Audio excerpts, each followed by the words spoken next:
అందరికీ. ఇప్పుడు చూస్తుంటే చాలా కెమెరాలు రెడ్ ఆఫ్ చేశారు, అంటే రికార్డింగ్ ఆఫ్ చేశారు. అంటే మీడియాకి ఎవరి స్పీచ్ వైరల్ అవుతాయి, ఏ పాయింట్లు వైరల్ అవుతాయి,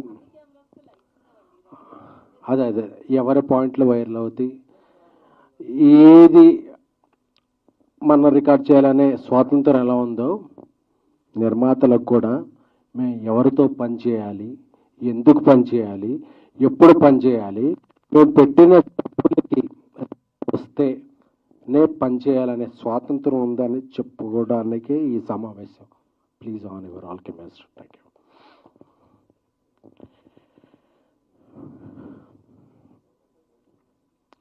లవ్ యూ ఆల్.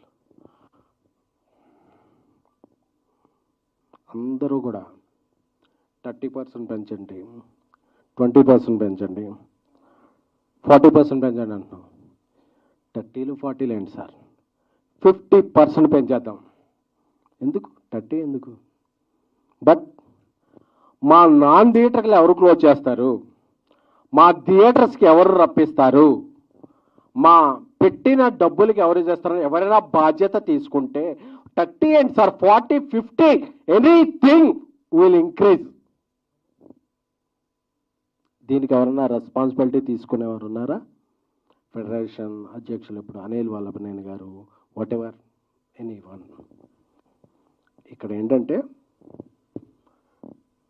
గుడ్డు పెట్టే కోడికే నొప్పి తెలుసుద్ది అన్నప్పుడు నిర్మాతలు ఒక్కళ్ళకే ఆ పెయిన్ తెలుసుద్ది. అరే ఇంత డబ్బులు వెళ్ళిపోయినాయి కదా, ఈ డబ్బులు వెనక్కిలా తీసుకురావాలి. రాయలసీమలో ఒక ఫైనాన్షియల్ దగ్గర వడ్డీకి తీసుకున్నాం, ఈ డబ్బు ఎలా రికవర్ చేయాలి. నార్త్ ఇండియాలో ఒక ఫైనాన్షియల్ దగ్గర అప్పు తీసుకున్నాం, దీనికి ఇంట్రెస్ట్ పడిపోతుంది, మనం సెప్టెంబర్ 25th డేట్ ఇచ్చాం, డేట్కి అవ్వకపోతే మన మీద నోటీస్ వస్తాయి ఇలా అని చెప్పేదండి. బాగున్నప్పుడు అందరం బాగుంటాం. When you're talking about rights, you should understand responsibilities also. 2022లో ప్రొడ్యూసర్ కౌన్సిల్ ఒప్పందం చేసుకున్నప్పుడు నేను అందరికీ అపీల్ చేస్తున్నా, చిన్న నిర్మాతలకి 25% తగ్గించి ఇవ్వండి అని ఫెడరేషన్ చెప్పింది. బట్ ఆ ఫెడరేషన్ రూల్స్ ఎవరో యూనియన్స్ పాటించట్లా. పెద్ద సినిమాకైనా నేను అదే లైట్ మోస్తున్నాను, చిన్న సినిమా కదా అదే లైట్ మోస్తున్నాను అని చెప్పి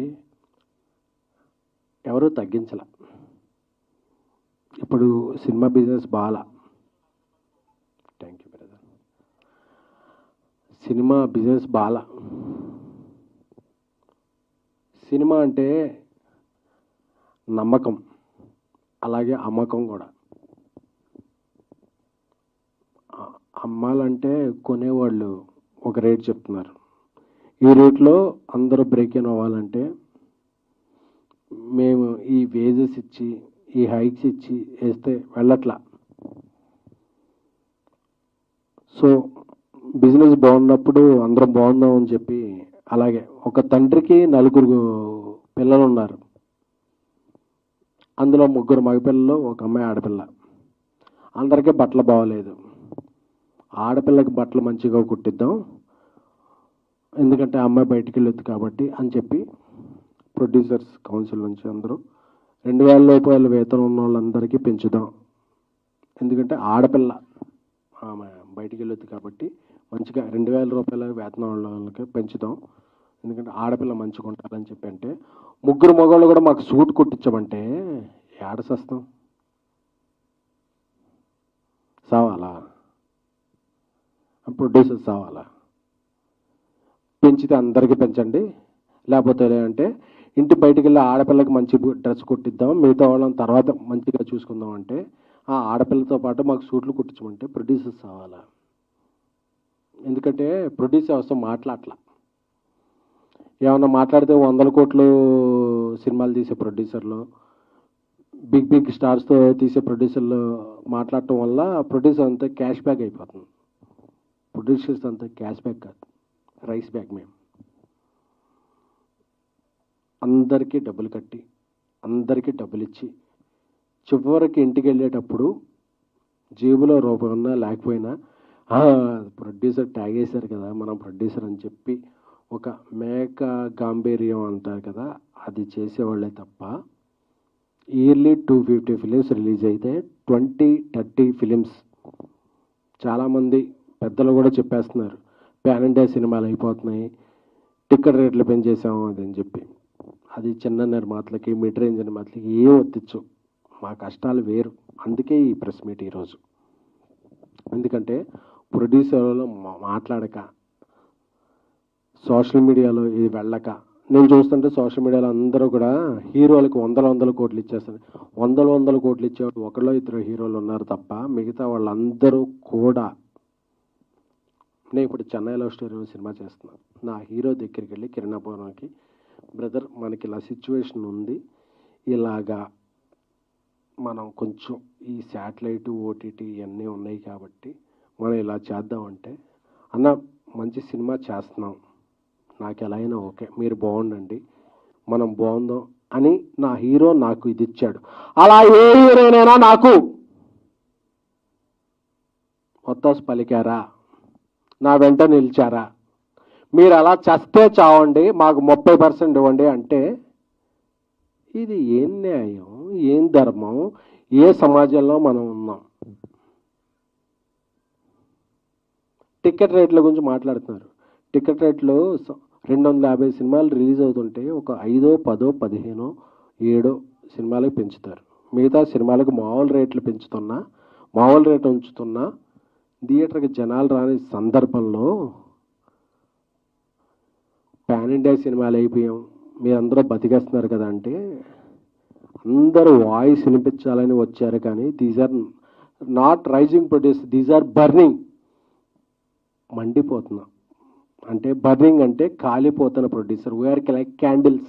మేము తగలబడిపోతూ ఇండస్ట్రీకి వెలుగునిస్తున్న ప్రొడ్యూసర్లే తప్ప we're not earning, we're learning this process. Industry బాగున్నప్పుడు అందరూ బాగుంటారు, ఇండస్ట్రీ బాగున్నప్పుడు ఎవరు బాగోరు.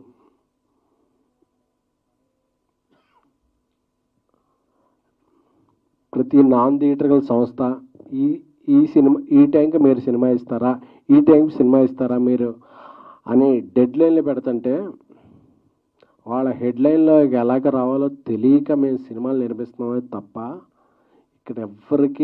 ఇక్కడ ఉన్న వాళ్ళు ఎవ్వరికి మేము ఈ సినిమా నుంచి డబ్బులు పట్టుకెళ్తామనేది లేదు. సో అందరూ అర్థం చేసుకోవాల్సింది ఏంటంటే, అందరూ కూడా నేను చూస్తున్నాను, నేను ఒక 2-3 డేస్ నుంచి యూట్యూబ్లో అన్నీ చూసుకుంటూ ఉంటే అందరూ కూడా నిర్మాతలకు ఇదైందండి మా ఇదవుతుంది అని చెప్తున్నారు తప్ప నిర్మాతల తరపున మేము ఉన్నాం అని చెప్పి మాట్లాడారు. ఐఎమ్ రిక్వెస్టింగ్ డైరెక్టర్ అసోసియేషన్ పెద్దలు వీరశంకర్ గారు, మిగతా ఇతర సిబ్బంది కూడా చెప్తున్నాం కూడా, మీకు హెల్త్ ఇన్సూరెన్స్ అంటే మేము నిలబడ్డాం, మీకు సినిమాలంటే మేము ఇన్సూరెన్స్ ఇచ్చాం. సో ఒక తల్లి బిడ్డ ఇదిలాగా నిర్మాతలు దర్శకులు కలిస్తేనే సినిమా పరిశ్రమ. దర్శకుల సంఘం మీరు ఎటువైపు? ఐఎమ్ రిక్వెస్టింగ్ మా అసోసియేషన్, మీరు ఎటువైపు? సో మీరెవ్వరు కూడా మాకు నిర్మాత ఎలా పోయాడు మాకు సంబంధం లేదు, మీరు తేల్చుకోండి, మాకు ఈ సినిమాలు వద్దు. ఎవరి కోసం నిర్మిస్తున్నాం? ఇది మా ప్యాషన్, నాట్ ఫ్యాషన్. మేము సినిమాలు నిర్మిస్తున్నాం ఎందుకంటే మనందరికీ మనకి తెలిసిన విద్యదే అని చెప్పి నిర్మిస్తున్నాం. నేను ఒక జర్నలిస్ట్గా, ఒక పిఆర్ఓగా, ఒక ఎగ్జిక్యూటివ్ ప్రొడ్యూసర్గా, ఒక కో ప్రొడ్యూసర్గా, ఒక ప్రొడ్యూసర్గా వచ్చి ఏమవుతుందంటే పెయిన్ తెలుస్తుంది. మనం ఎవరి కోసం సినిమాలు తీస్తున్నాం, మనం ఎవరికో ఇది చేయడానికో నిర్మించట్లా, మన ప్యాషన్ కొద్దీ నిర్మిస్తున్నాం. So I'm requesting all 23 crafts, నలిగిపోతున్న అరిగిపోతున్న బాధలో ఉన్న నిర్మాత పక్షం ఎవరు? నిర్మాతలు చెప్తున్నాం కదా, 30% కాదు, 40, 50 వాటెవర్ మీరు చెప్పండి ఒక ప్రైజ్. అది 30, 20 ఇది పర్సంటేజ్ కాదు. ఇక్కడ ఇక్కడ సినిమాకే బిజినెస్ లేదురా స్వామి అంటే మాకు ఇది ఇవ్వాలి అంటే ఇది ఎవరు? సరే మీరు అలా ఉన్నారు కదా. ఒక అమ్మాయి ఉంది, ఆ అమ్మాయి నలుగురు ప్రేమిస్తున్నారు. మేము ముగ్గురు సిండికేట్ అయిపోయాం, మా ముగ్గురిలో ఉన్న ప్రేమించకపోతే చంపేస్తామని బెదిరించినట్టు ఉంది ఇప్పుడు ఇండస్ట్రీ. మీరు ఒక అమ్మాయికి నాకు ఇండస్ట్రీయా, యూనేనా, నాన్ యూనేనా, నేను నా సృజనాత్మక నా క్రియేటివిటీకి నేను కెమెరా పెడితే నాకు ఎవరు నచ్చితే వాళ్ళని తీసుకుంటా, వాళ్ళతో సినిమా చేసుకుంటా. మీరెవరు స్వామి? మా యూనియన్లోనే తీసుకోవాలి, మా యూనియన్లో 4 ఉండాలి, 7 ఉండాలి, 9 మంది ఉండాలి, వాళ్ళకి ప్రైజ్ ఇవ్వాలి అని చెప్పే విధానం ఎవరిది? అంటే డబ్బు ఖర్చు పెట్టేవాడికి ఆడికి రిటర్న్ ఉందా లేకపోయినా ఏమైనా సరే మాకు రిటర్న్ గిఫ్ట్ ఇవ్వాలనే ఒక ధోరణిలో వెళ్ళిపోతే, కొంతమంది పెద్దలు ఉన్నారు, మీ మీద ఎన్నో పోలీస్ కేసులు ఉంటాయి, కోర్టు కేసులు ఉంటాయి, వాటి నుండి తప్పించుకుంటాకి మీరు ఈ శ్రామికుల్ని కార్మికుల్ని వాడుకుంటున్నారు, రెచ్చగొడుతున్నారు అనేది మా అభిప్రాయం. అందుకే కదా ఇప్పుడు మన ప్రొడ్యూసర్ కౌన్సిల్ అందరూ అనౌన్స్ చేశారు, 2,000 రూపాయల లోపు ఉన్న నిజమైన శ్రామికులకి కార్మికులకి వాళ్ళకి పెంచుదామండి ఇంత%, మిగతా వాళ్ళకి ఇండస్ట్రీ కొద్దిగా ప్రోగ్రెస్ అయ్యాక చూద్దామంటే. లేదు అందరికి యూనిఫామ్ అంటే, యూనిఫామ్ల గురించి మాట్లాడుతున్నారంటే మీరు మీ ఒప్పులు చేసుకుంటాకే మాట్లాడుకుంటున్నారు. అలాగే నాకు తెలిసి మీరు ఏ కోర్టు కేసుల్లోనూ మీ మీద కోర్టు కేసులు నడుస్తుంటే మీరు ఒక శ్రామికుల కార్మికుల పక్షం వహించకూడదు. ఎందుకంటే మీకు ఎజెండాలు ఉన్నాయి, మీరు ఎత్తుకునే జెండాలు వేరే ఉన్నాయి, అవి మాకొద్దు. మేము సినిమాలు తీసుకుని ఉంటాం, మేము బతుకుతాం, మేము 10 మందిని బతికిస్తాం. అది చెప్పడానికి ఈరోజు సమావేశం. ఎందుకంటే ఇక్కడ చాలామంది హిట్ సినిమాలు తీసుకుని ఉన్నారు. 2023 జూలై 14 బేబీ వచ్చింది, ఆ తర్వాత సినిమా తీయాలంటే భయం వేస్తుంది. మేడం ఇక్కడ ఉన్నారు, ఇండియా గర్వించ దగ్గర హనుమాన్ సినిమా తీశారు, నేషనల్ అవార్డు విన్నారు. సినిమా తీయాలంటే భయం వేస్తుంది. ఎందుకంటే మేము ఎవరిని ఎంచుకోవాలో, మేము ఎవరినితో మా టీంలో ఉంచుకోవాలో మాకు తెలియట్లా. అంటే ఎక్కడా లేని ఒక సిస్టమ్ ఇక్కడే ఉంది. మేమే వస్తాం, మేమే చేస్తాం, మాకెంత ఉండే. సరే మీరు బతకండి, మేము బతకాలి కదా. మేము ఎలా బతకాలి అని అడుగుతుంటే దీనికి ఎవరు రెస్పాన్స్ లేదు. సో అందుకే, ఎందుకంటే సినిమా నిర్మాత అంటే హిజ్ ఎ క్యాష్ బ్యాగ్ అనే ఒక అర్థం ముందుకెళ్తుంది. అందుకనే మేము క్యాష్ బ్యాగ్స్ కాదు, మేము కూడా అప్పులు తెచ్చుకుని వడ్డీలకు తెచ్చుకొని చాలా కష్టపడి సినిమాలు తీస్తున్నాం తప్ప మా ఎవ్వరికి కూడా cinema is a not a comfort అని చెప్పడానికి ఈ మీటింగ్ పెట్టాం. ఒక అంశాన్ని ముందుకు తీసుకెళ్లే మీడియా సోదరులందరూ కూడా చాలా ధన్యవాదాలు. అందరూ వచ్చారంటే ఈరోజు సినిమా అంటే ఒక 4-5 పెద్ద ప్రొడ్యూసర్లే కాదు, 150, 200, 300 మంది ఒక అప్కమింగ్ రైజింగ్ స్మాల్ మిడ్ ప్రొడ్యూసర్లు కూడా. సో ఒక సినిమా ఒక సృజనాత్మక కళ ముందుకెళ్ళాలని, ఒక దర్శకుడి కళ ముందుకెళ్ళాలంటే ఒక నిర్మాత తన జేబులోంచి అప్పో సప్పో ఏదో చేసి డబ్బులు పెట్టాలి. ఆ డబ్బులు పెట్టే నిర్మాత చాలా చాలా చాలా ఇబ్బందుల్లో ఉన్నాడు. So I'm requesting directors union, I'm requesting DOPs union, I'm requesting all 24 crafts. నిర్మాత ఇంత బాధల్లో ఉన్నప్పుడు మీరు ఎటువైపు కాకుండా గోడ మీద పిల్లిలా ఉంటే, నిర్మాతలకు కూడా I'm requesting all Andhra Pradesh Telangana ముఖ్యమంత్రులు, సినిమాటోగ్రఫీ మినిస్టర్స్ అందరికీ కూడా సవినయంగా పాద నమస్కారం చేసుకుంటూ విన్నవించుకుంటున్నాం. మేము ఎలా బతకాలి, మేము ఎలా సినిమాలు తీయాలి, మా భవిష్యత్తు ఏమిటి, మా వ్యాపారం ఏంటి, మాకు వచ్చే రిటర్న్స్ ఏమిటి, మేము బతకాలా చావాలా? అందరూ కూడా మీ హక్కుల గురించి మాట్లాడుతుంటే తప్ప బాధ్యతల గురించి ఎవరో మాట్లాడకపోతే మా గురించి ఆలోచించేది ఎవరు?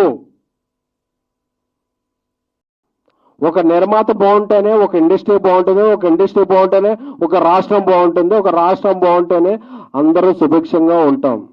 సో ఇప్పటికే వందల సమస్యల్లో ఉన్నాం. సింగిల్ స్క్రీన్లు, మల్టీప్లెక్స్లు, ఆర్టిస్టుల రెమ్యునరేషన్లు, ఈ రెమ్యునరేషన్లు అని అంటూ అందరికీ ఇచ్చుకుంటూ ఇంటి నుంచి వెళితే ఆ రోజు రాత్రికి బాధలు ఇదే తప్ప, భయాలు తప్ప ఏమీ మిగలని ఒక దిక్కుమాల వ్యవస్థలో ఉన్న చాలా బాధ కలుగుతుంది. నేను ఏం సాధిస్తున్నాం మనం అని చెప్పి అందరికీ బీపీలు షుగర్లు వచ్చేస్తున్నాయి.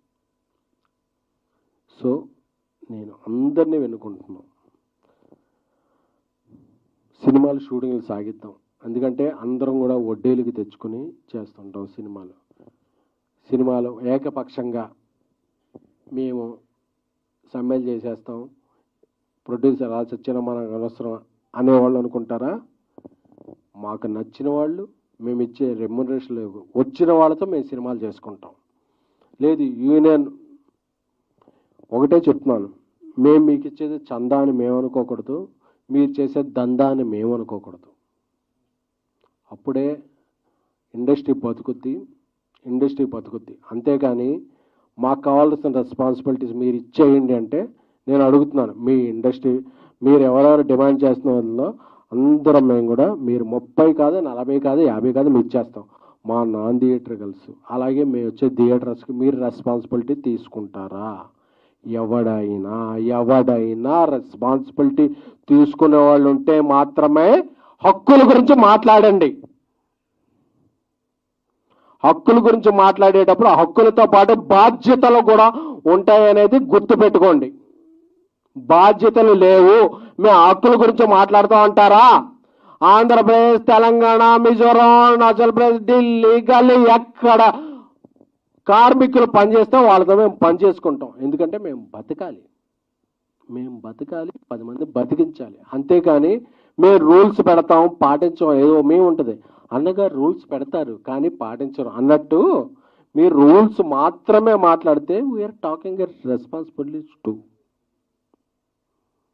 మీ కోర్టు కేసులు ఉంటాయి, మీరు అవన్నీ ఇది చేసుకోవాలి, అందరినీ ఇది చేసుకోవాలి, అవన్నీ సమయం కార్మికులను రెచ్చగొట్టాలి. ఇదే తత్వంలో ఉంటే మా వల్ల అవట్లేదు బ్రదర్, మీరు ఇంకెవరన్నా చూసుకోండి. అంతేగాని 2000 రూపాయలు అందరికీ పంచుతూ ఉన్నాం. పెద్ద సినిమాలకు వరంగా చిన్న సినిమాలకు చేద్దాం అనుకున్నాం. అందరం బాగుందాం బ్రదర్, అందరూ బాగుండాలి, అందరిలో మనం ఉండాలి. అంతేకాని మేమే బాగుండాలి మిగతా వాళ్ళు మట్టి కొట్టుకుపోవాలి అంటాం ఎంతవరకు సబబు అనేది సంయమనంగా ప్రశ్నిస్తూ అర్థిస్తూ మీ అందరికీ